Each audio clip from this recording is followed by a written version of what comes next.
About 2 years ago, and I'm going to walk through this in probably more detail than anybody wants to hear, I started kind of an experiment, which is ever since I was basically 13 years old, I've kind of been always doing experiments on myself, always obsessed with fitness and health.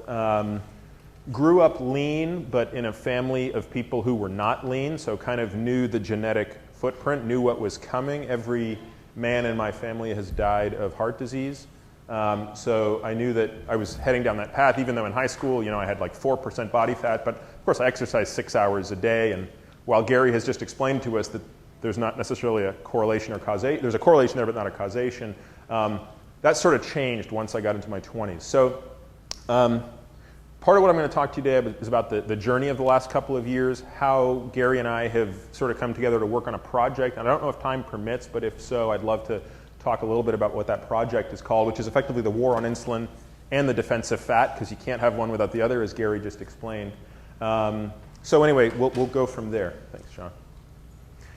I'm going to try to go fast on the straightaway and slow on the curves. So I think Gary has already done a great job explaining the problem statement. But one thing I will just say on a personal note, a lot of people ask me why I left medicine. As Sean pointed out, I kind of spent 9 years of my life in medicine between medical school and residency. There were a number of reasons I left. One of them was just profound frustration, which I think both Sean and Conrad have expressed themselves, which is I noticed I spent a lot of time in the emergency room taking care of problems that struck me as preventable. It wasn't to say I knew how to prevent them, but I kept thinking to myself, I use this example to describe it. I felt like I was standing below a building where someone was throwing a whole bunch of eggs, and it was my job to sort of catch the eggs before they hit the ground, and it was very difficult. And I thought, wouldn't it be smarter if I could just get to the top of the building and like punch the guy in the head who's throwing all the eggs? That would be a far more efficient way to stop this. But for a number of reasons, I felt that I wasn't doing that, and I decided that clinical medicine wasn't for me, and as Sean's pointed out, I've had a storied past. But nevertheless, I do want to point out that this is, and also, if you care about nothing else, the economics of this should be terribly upsetting. And McKinsey, my former employee, produced these stats recently, which is if you just took the US obesity rate to 15%, which is what it was when I was born, you would save, in just CMS spending alone, which is Medicare and Medicaid, you would save $150 billion per year. But as most of you know, how many people in this room have their health insurance through Medicare or Medicaid? Probably very few of you. The bulk of us have our health insurance through our employers. So if you actually look at the total cost of healthcare, the total burden of healthcare, we're talking about a $500 billion a year savings if we could just get our obesity rates to where they were 40 years ago. So when people talk about how is it possible to take trillions of dollars out of our federal deficit in the next decade, and are we going to have to cut schools and cut military and cut after-school programs? And I'd say, maybe, but there's a hell of a lot easier way to do it if you can take $500 billion a year out. Next slide, please. So this is what I'm going to go through today. I'm going to spend just a little bit of time on the how we got here part of the story. I have found through my experience it's very difficult to get people to engage on this topic without at least providing some historical context. Gary's done a great job of doing that, so I'll just touch on it lightly.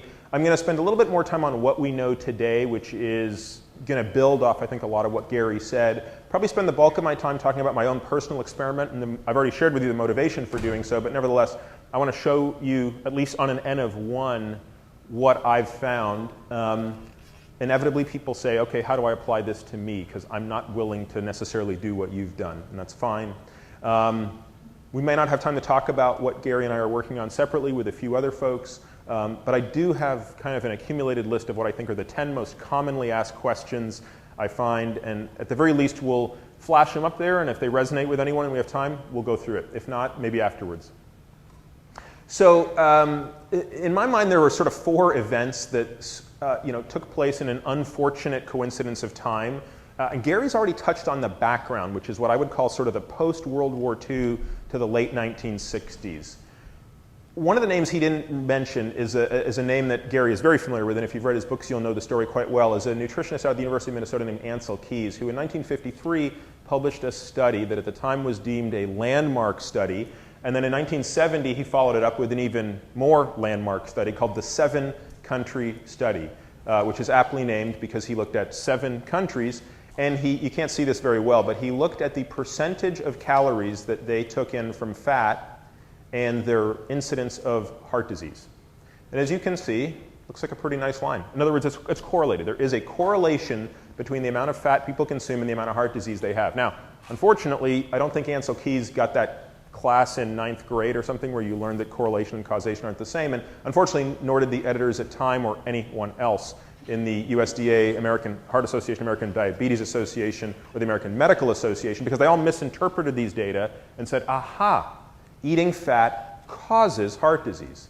The second fortuitous finding was the invention of something called high fructose corn syrup. This was done by the Japanese, and this turned out to be a really cheap way, provided corn was cheap enough to make sugar, because sugar at the time was getting a little pricey, and it turns out you can make the exact same thing using corn. We didn't realize how bad that was until later. That was coupled, you can't have a slide about bad things without a picture of Richard Nixon. That's the most evil picture I could find. No, I'm kidding. But the point is, in the early 70s, we also saw food prices rising, and of course there was tremendous political pressure to undo this, and President Nixon, along with his then Secretary of Agriculture, decided that there needed to be a way to avoid this, and we need to start subsidizing certain types of food, and you can imagine what those types of foods were, and I already alluded to this misinterpretation of data. So you had that, and I want to just, next slide please, show you some of this poor understanding of stats. Gary's already alluded to this, but it's worth illustrating this over and over and over again, right? So this is the profile over a 40-year period of the change in atmospheric CO2 in the world. Over the same 40-year period, this is the rate of obesity in the United States. And over the same 40-year period, this is the number of transistors we can fit on a chip. Something that Moore predicted. It's called Moore's Law, which talks about the frequency with which that will double. I think you'd agree that over the same period of time, all of these things increase the same amount. What I'm not telling you is that one of them caused the other. And it's quite possible that more computing has led to more CO2, but you can't infer that from what I'm showing you. And so keep that in mind when you look through any sort of observational, retrospective view. And unfortunately, most of what we see today in the quote-unquote literature and mainstream press on this is exactly that kind of stuff. Just for the sake of time, I may avoid this for now. But if anybody's really interested, please come up to me after. I do want to go through this. It's very important. There's a really important reason that people erroneously started to believe that saturated fats were bad, and it had to do with some of these observations. What do you think? We got time? All right, let's do it. So observation one was that dietary intake of saturated fat was observed to increase a type of cholesterol called low-density lipoprotein. I'm going to talk about this in much more detail in a moment. That's true. And what was not known at the time was that there was more than one LDL and that it wasn't increasing all of them. It was also shown that LDL was quote-unquote linked to heart disease, and linked is a fancy way of saying it was correlated. There was no causal proof, but it was certainly shown that elevated levels of LDL, the bad cholesterol, was linked to heart disease. It was then in, I think, 1982 shown that a drug that could lower LDL, this is a type of drug called a statin, I'm being a little facetious because that's like probably the most prevalent drug on the face of the earth right now, was shown to not only lower LDL cholesterol but also lower heart disease. What they rarely talk about is what those drugs do in addition to lower LDL. So the link was made that if you ate saturated fat, it increased LDL, and if drugs that lowered LDL increased heart disease, therefore eliminating saturated fats will eliminate heart disease. In other words, saturated fat caused heart disease, A caused B, therefore elimination of A should eliminate B. Problem is that's logically inconsistent. So anybody who's taken a logic class in high school will know that A implies B is not logically equivalent to not A implies not B. It's logically equivalent to not B implies not A. Nevertheless, as Aristotle rolled in his grave, we marched forward with that logic. Next slide, please. The first question friends usually ask me when I start to walk them through this and when they read Gary's books and they say, you're kind of crazy, they say, you can't be right that fat is good. I mean, for heaven's sakes, the government has been telling me it's bad. And they wouldn't be lying about this. And I would say, you're correct. I do not believe this is nefarious behavior. I really don't. But to say that the government has a great track record of being correct is also a little dubious. And I don't know a lot about a lot, but one of the things I know I know a few things, I know a lot of things about a few things, if that makes sense. So I wanted to just share with you a few examples of things where I know what the truth was and I know how bad that they got it. So one of them is the whole estrogen progesterone thing. When I was in medical school, it was considered unethical for a postmenopausal woman to not be on estrogen or progesterone. And you notice something happened in the late 90s, which was it precipitously fell off. And that's when we actually realized that we were actually killing a lot of women with that. And it turned out only a subset of women who are postmenopausal should be on that. So we kind of dropped the ball on that one. We were told there were weapons of mass destruction. I don't think there were. We were told at one point smoking was good for us. I think Gary's reminded us that that's not the case. We were told by 2 consecutive chairmen of the Federal Reserve that financial derivatives were an important thing that would stabilize our economy and remove systemic risk. In my former life, I used to model credit risk. So that one didn't turn out to be true. We were told that subprime mortgages were a very important thing because remember, both Democrats and Republicans told us that if every person in America owned a home, the economy would be stronger. And the only way, of course, you can do that is take all those people who can't actually afford homes and give them loans anyway. That didn't turn out to make sense. And finally, we were told in November of 2007 that if we could replace 10% of our gasoline consumption with ethanol made from corn, we were doing good by the environment. The problem is in January of 2008, Tim Searchinger came out with the definitive study in Science that demonstrated that that actually wasn't true at all. And in fact, corn ethanol generates more greenhouse gas emissions than gasoline does. So, next slide.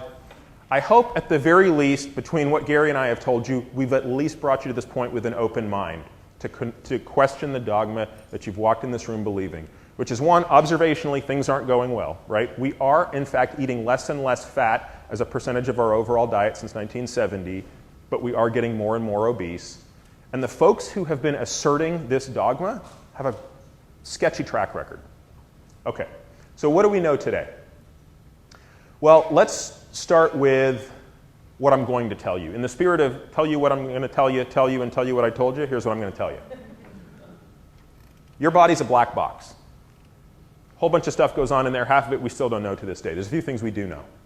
What you put in impacts what you get out. This was sort of my original fascination with this. Right? It's hard for me to believe that I spent all this time eating and that eating didn't impact things. So what we are taught today is that a lot of carbs, a little bit of protein, a tiny amount of fat will generate the right signal. What I'm going to tell you is that actually generates a bad signal and gives you a bad response. And that bad response is insulin resistance, accumulation of fat, and chronic disease. What I hope I can convince you by the end of this talk is that at the very least we need to acknowledge this, question this, test this. I personally believe this at this point in my life, that if you reverse that, you actually generate a good signal. As counterintuitive as that is, if you reverse what we believe, you get a good signal, which means you are insulin sensitive, you are a fat combustor, and you have chronic health. So let's talk for a moment about this disconnect. I went to a good medical school around here, and I did my residency at a good hospital, and I thought I was really excited going to medical school, actually, because I thought I'd finally learn all this stuff that I'd been trying to read about on my own and not getting anywhere. And because I did my undergrad in engineering and math, I didn't have the luxury of the pre-med education, so I was really looking forward to medical school. And while socially it was the best time in my life, I would say intellectually it was the low point in my life. Because there was this profound disconnect between what we were taught. So my biochemistry class taught me that carbohydrates increased insulin, and insulin, and I'm going to show you this in a moment, elevated levels of insulin prevent you from breaking down fat and actually encourage the storage of fat. And I was told that whole story. But then I went to my pathology class where we got to cut open hearts and look at heart disease, and we saw clogged arteries, and they told me that that was happening because I was eating fat. And I remember thinking, like, does this guy talk to this guy? I mean, we're the next, I don't understand. And then I had this nutrition class that said equally idiotic stuff. And it was a real ring around the rosy. Nobody was talking to anybody. And in fact, it's really funny. When I went back and I read Gary's books last year, I actually pulled out my biochemistry textbook circa 1995 and said, I bet Gary's talking about stuff we didn't know back then. And sure enough, I've got Streyer's textbook open, and I'm reading good calories, bad calories, and I've got the highlighter out, and I've got the note cards, and it's like, no offense to Gary, but he kind of said stuff that these guys were saying as well. They just didn't understand the ramifications of it. In other words, the science has been there, and I think the illustration Gary gave on the last slide is brilliant. The same textbook gave a different reason for why your fat cells accumulate fat versus why you get fat. It's the disconnect. Okay. So I think we can skip this, except I want to make one point here, because sometimes when I give this talk, I haven't had the luxury of Gary going first.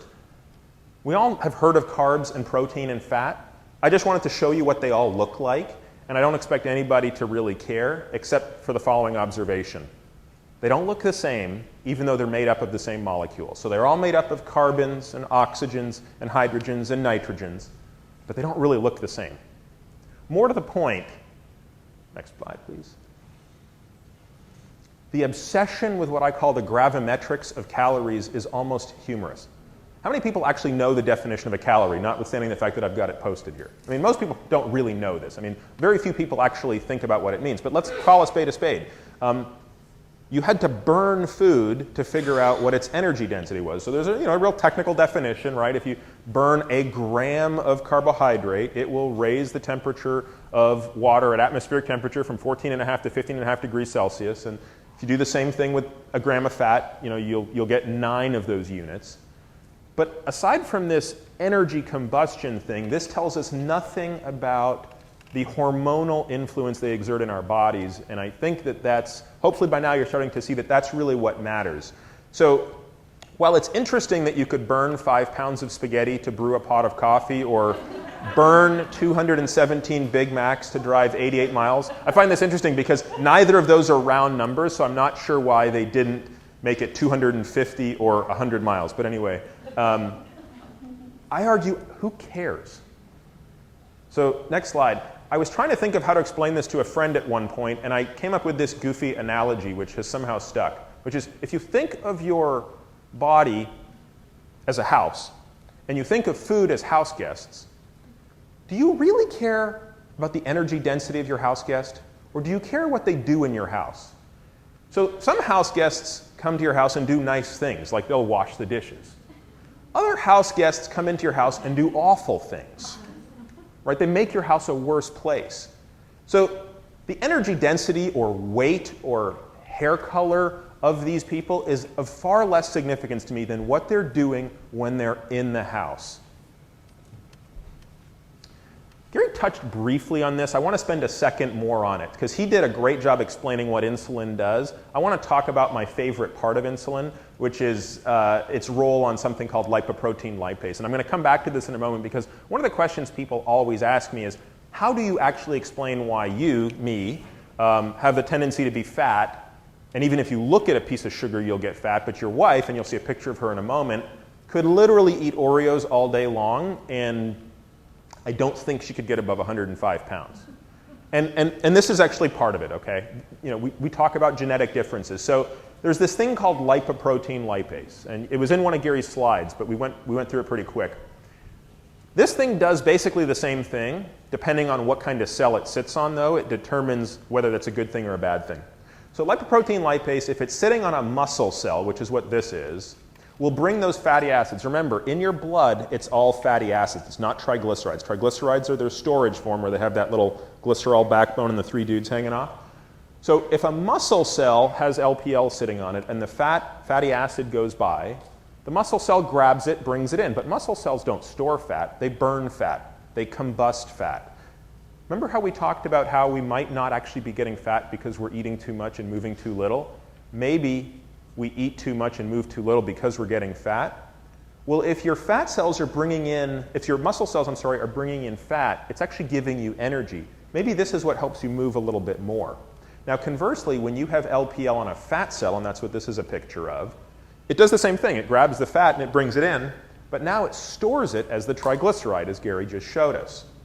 So I think of my body as something with an E and an F gauge, right? E stands for energy. So if the needle's pointing towards E, I've got more LPL on my fat cells. I'm bringing in fats and mobilizing them for energy.